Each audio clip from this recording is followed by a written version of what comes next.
네, 여기는 인터스텔라 2호점 논산 카페 갤러리 봄 2층입니다.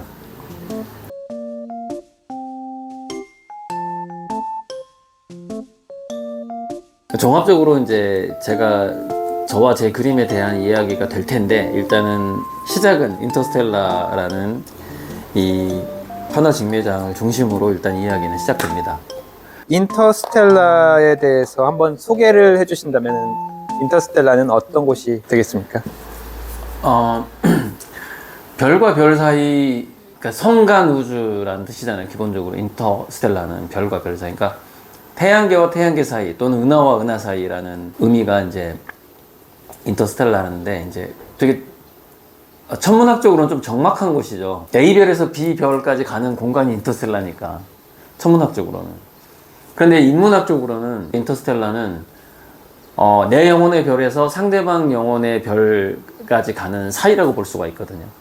그러니까 그거는 소통에 대한 노력이라고 볼 수가 있는 거죠. 천문학적인 여행은 너무나 힘든 문제지만, 인터스텔라를 인문학적으로 나도 별이고 모든 사람이 각자의 별이고 영혼이라고 따졌을 때, 인터스텔라는 그런 공간이 되는 것이죠. 영혼과 영혼의 소통하는 공간이 되는 것이죠. 또 누군가를 이해하고 누군가의 삶의 배경이라든가 그 사람의 정체성, 그 사람의 아이덴티티를 영원히 이해 못할 수도 있겠지만은, 그 소통의 공간으로서 인터스텔라라는 이름이 좋았고, 그걸 다 같이 이제 아미고님들은 공유하는 것이고. 네. 일단 네. 그 상호에 대한 설명인 것 같아요, 이거는. 네. 네. 그러면 인터스텔라에 대한 이 아이디어, 이 직판점을 전국에다 직판점. 뿌려야 되겠다, 이런 아이디어는 어디서 구상을 하신 건가요? 아주 예전에 영상에서 말한 적이 있어요. 이제 과거에 제가 금과 은을 설명하면서 그 얘기를 했었는데, 세상에 금이 굉장히 귀한데, 우리가 이제 그 화폐 역사에서 보면 금은 은행 이렇게 금고에 보관돼 있고, 금을 보관하고 있다라는 증서가 달러가 됐거든요, 처음에. 그리고 중국 같은 데서도, 동양에서도 은전과 은화가 실질적으로 이렇게 많이 돌아다녔고, 금은 희소성이 있고 너무 귀하기 때문에 만약에 금이 화폐로서 유통된다면 범죄가 너무 많이 일어나겠죠. 그런 것처럼 좀 압축하자면, 제 진품 그림의 가치가 너무 올라갈 거기 때문에 그것을 아마 대중들이 쉽게 만나지 못할 정도로 좀 올라갈 것 같다라고 생각을 하는 거예요, 제 가치가. 그렇다면은 그 높은 가치는, 진품의 가치는 마치 금처럼 어떤 소장소에 들어가거나 또는 어떤 방탄유리를 통해서 볼 수 있을 수는 있겠죠. 이번에 하나은행 수장고를 공개했다는 뉴스를 제가 봤어요.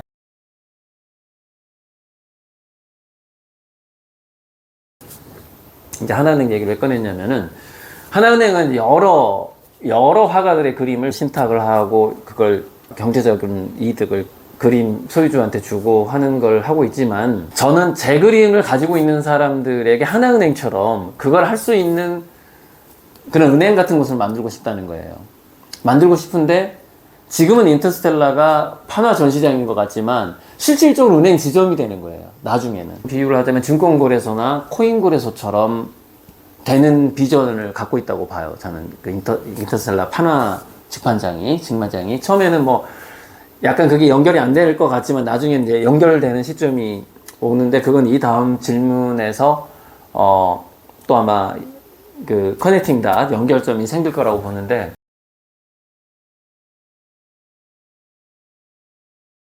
그러니까 우리가 보면은 증권거래소나 코인거래소 같은 경우에는 실물을 만질 수가 없는 거래소잖아요. 그렇죠. 근데 판화거래소라는 것은 실물이 있는 상태에서 실시간으로 전 세계적으로 그 작가의 그림이 지금 얼마나 이렇게 가치가 올라갔는지도 확인할 수도 있고, 약간 이제 그런 개념의 공간이 되는 건데, 이제 좀 지나치게 수익이나 경제적인 부분으로 얘기한 것 같으나, 이제 다시 이제 제가 이 인터스텔라라는 판화 직매장이 꼭 필요하겠구나라고 생각한 그 아이디어를 떠올린 시점으로 최초의 그 배경 설명을 다시 이제 좀 해보자면은, 거시적으로는 문명의 변화가 분명히 한번 올 것이다, 인공지능에 의해서.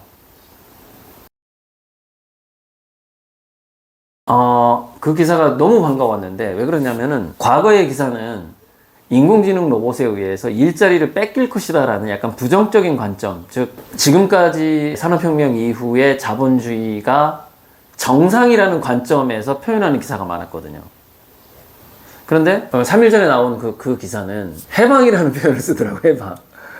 그러니까 우리가 인간이 일을 하고 월급을 받고 돈을 벌어야만 하는 것으로부터 해방된다는 표현을 쓰더라고요. 그래서 너무 반가웠는데 그건 제가 예전부터 거의 한 10년 전부터 했던 강의의 관점이었거든요. 그러니까 원래 인간은 호모 루덴스에서 출발을 했고, 그리고 근데 그 루덴스라는 것이 우리가 사람마다 노는 방식이 다르잖아요.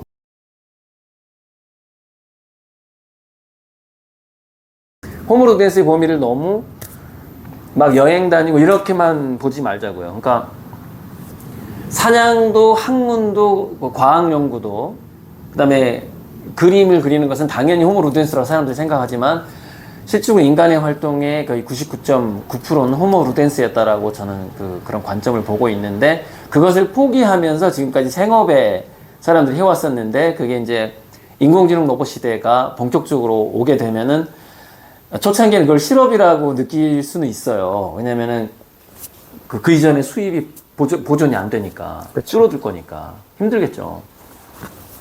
하지만 결과적으로는 그것은 일로부터의 해방을 의미하는 것이고 그리고 분명히 이제 전 세계 이 자본주의가 변화를 일으킬 것이고 아마 사람들은 호모 루덴스 유희 우리가 즐기는 것에 대해서 종류를 나눌 것이고 너무 잘 논다 대충 잘 논다 뭐 이런 등급 같은 게 또 존재하게 되거든요. 그런 게 그게 저절로 그렇게 또 느껴져요. 그래서 이거는 뭐냐면은 조금 더 중간을 살짝 건너뛰다 보면은 사람들의 어떤 아름다움을 보는 수준 자체가 인공지능 로봇이 없는 자본주의 시대에서 그 이후의 시대가 되면은 한 1000배만 배 뛸 것 같다는 생각이 들어요. 거기에 관심이 없던 사람들도 관심이 생기는 거죠. 신미안이 생기는 건데 거기에 대해서 다른 소설이 헤르만 헤세 유리와 유기라는 책이라는 거죠.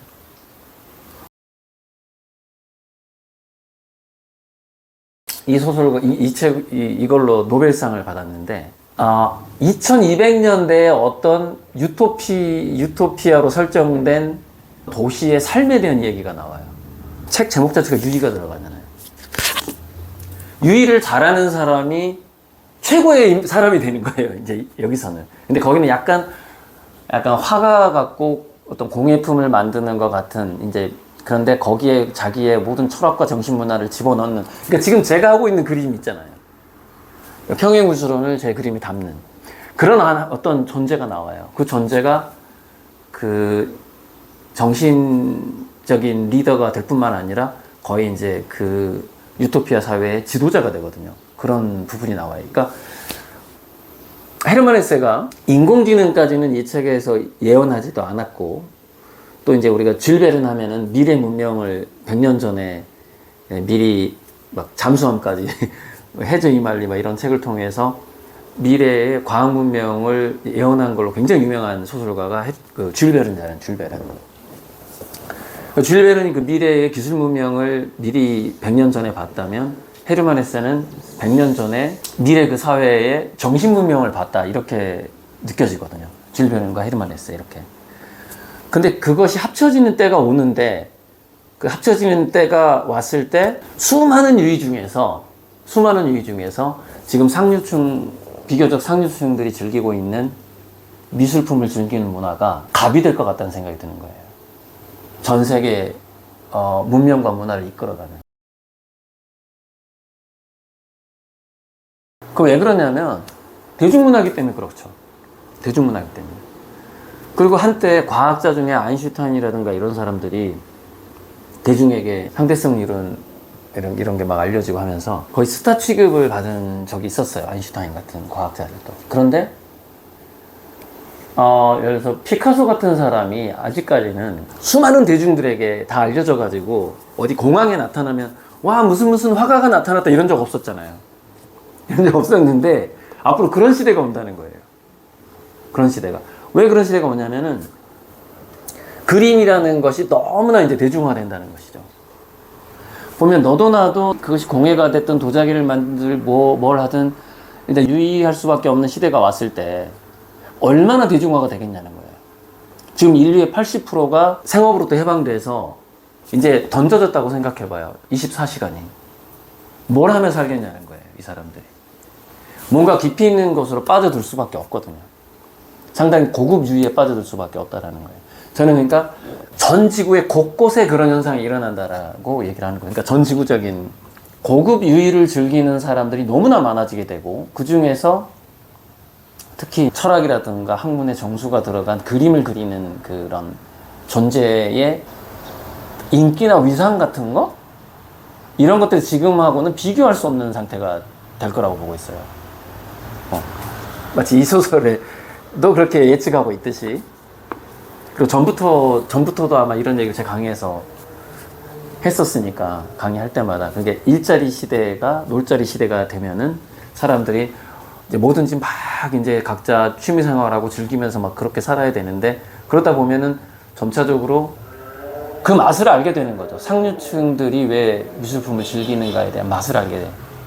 맛을 아는 사람들이 굉장히 대다수가 되고, 그러다 보면 좀 길어졌는데, 인터스텔라라는 공간은 이 단순하게 판화를 사고 파는 그런 공간이 아니라, 지금 사람들이 주식이라는 건 너무 알려져 있잖아요.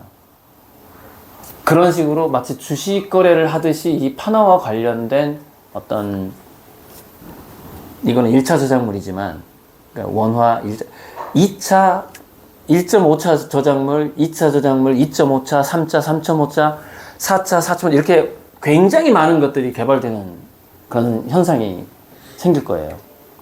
지금은 단지 지금 이 뒤에 있는 원화하고 판화 정도만 걸려 있잖아요. 근데 우리가 알 수 없는 그 NFT를 포함해서 무수한 가치가 생겨버리는 거예요. 유의하는 인간들이 많아졌을 때. 그래서 결국에는 저는 그것까지 보고 있는 거죠. 그래서 미래 사회는 기축통화가 그림을 기반으로 한 시대가 와버릴 것이다. 이 상상이 거기까지 가게 되는 것이죠. 거기까지. 지금 마치 코인을 하는 사람들이 비트코인이 기축통화가 될 거다라고 생각하는 것처럼 그들 나름대로의 뭔가 논리가 있을 거 아니에요. 근데 저도 이제 인공지능 로봇 시대 이후에 어떤 사람이 이걸 비약적으로 생각하겠지만, 저는 그 단계를 생각했을 때, 사람들의 변화까지 생각했을 때 그런 시대가 올 것 같다는 거예요. 그래서 미래의 인터스텔라는 아마 이제 전 세계적으로 생기겠지만은, 일단 국내에서부터 먼저 생기는 이 인터스텔라가 은행의 일까지도 하게 될 것이다. 저는 이렇게 전시장뿐만이 아니라 무슨 주식거래소나 코인거래소 같은 온라인도 있겠지만, 뭐 온라인 인터스텔라 2호점도 따로 있을 거고, 인터스텔라 1호점도 있을 거고, 뭐 그렇게 되겠죠. 온라인도 있겠지만은, 사람들이 직접 와서 오프라인으로 즐기고 소통하고 서로가 교류하는, 그런 굉장히 다양한 일을 하는 공간이 될 것 같다.